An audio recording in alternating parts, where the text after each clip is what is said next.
Sir, इसमें जो wages को लेकर जो डेफिनेशन दी गई है, मैं चाहूँगी इसको आप सिंप्लीफाई करके हमारे दर्शकों को बताएं।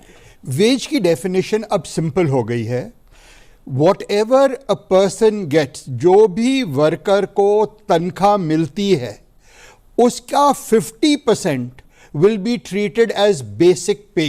ओके। 50% तनख्वाह की बेसिक पे मानी जाएगी। जैसे ही 50% बेसिक वेज मानी जाएगी, तुरंत आपके सारे कॉन्ट्रीब्यूशंस बदल जाएंगे।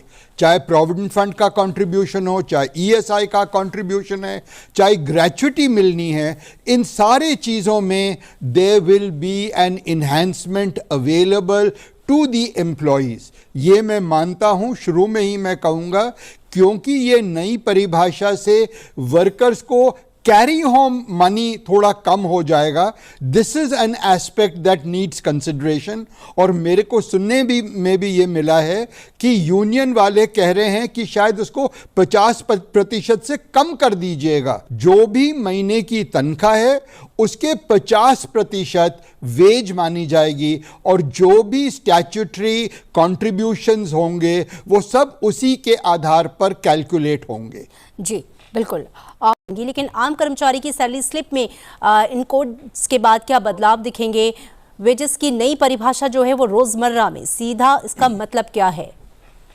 So for the आम कर्मचारी, that is a normal worker, as sir has already said, उनके लिए बेसिकली आपका जो बेसिक पे है, वेजेस है, वो आपका CTC का 50% होना चाहिए।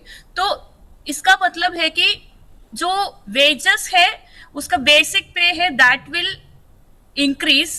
Because of that what will increase, the PF contribution will increase and gratuity amount also will increase. So for a normal worker, his basic pay will increase, his PF contribution will increase, his gratuity will increase. Because of that in hand salary थोड़ा कम हो जाएंगी, लेकिन retirement savings बढ़ जाएंगे। So he will have better savings at the time of his retirement and gratuity also will increase. This is the impact for a normal worker after the new code has come into force. सर्व छान चालले आहे।